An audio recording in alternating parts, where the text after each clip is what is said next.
To add more to this conversation about the latest inflation report, we're joined right now by the founder of Stock Swoosh, Melissa Armo. Melissa, what do numbers today that we're seeing here tell us about where our economy is headed?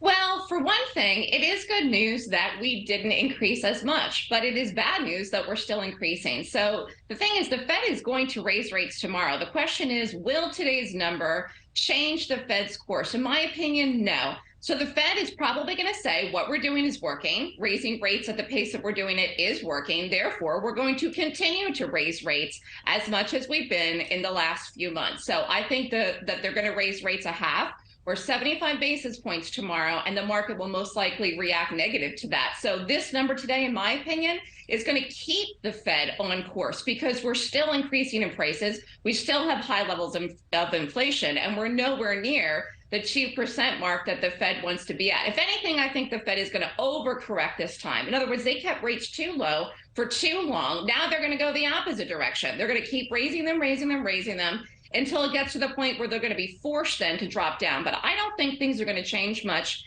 in the next 2 years. Look for something to change maybe after the next presidential election, and that's a long way away. Yeah, it feels a long way away, but it seems like time is going by so fast right now. How do you think this will impact the Fed's long-term strategy on rate hikes? Well, again, right now, mortgage rates are close to 8%. A year ago, they were 4%, which is tough for consumers. It's not just the cost of goods and services that people are buying. It's if you want to borrow right now, it costs more. But the Fed isn't really concerned about that. The Fed's job is keeping the unemployment rate down. And the Fed's job is also to watch what's happening with inflation. So because we increase and we didn't decrease, even though we didn't increase as much, again, they're going to keep raising rates, which means what? Mortgage rates could be I'm just fast forwarding 4 to 6 months from now, could be 9%, 9% for a 30-year fix. Did you ever think you would see something like that in your lifetime?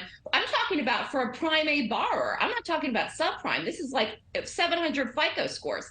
So I think the Fed is going to continue to raise rates. I don't think they're going to change anything after the day. They're going to say what we're doing is working. We're going to keep doing it until we're at the 2%. So is it a sign of the Fed executing that so-called soft landing? Well, I don't think it's already soft because the market's falling so much. So I think it's too late for a soft landing if that's what you're saying. I think we're already past that point. Now, while the market's been trying to rally, we're rallying today. We've been trying to make a comeback in the last month. I think the idea of a Christmas rally is pretty much out of the woods now. We're rallying today. If you want to count this as a Christmas rally, fine. It could last 24 hours because I think there's a high possibility we could fall between tomorrow and Christmas and then maybe eke out some gains into the end of this year. But long story short, I think the market had a really rough ride this year for people that were in retirement or already close to retirement. If you're young, stay the course. The market's going to come back, but I'm just telling you that it could be 2 to 3 years out, because of the fact that things in this economy are not back to where they are. While it's great to say that the number didn't go up as much as we thought, things still cost a lot of money right now, and rates are still high.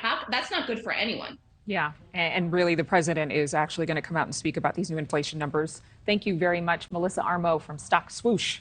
Thank you for watching. Go to newsnationnow.com to find NewsNation on your television provider. And don't forget to click the red subscribe button below to get more of NewsNation's fact-driven, unbiased coverage.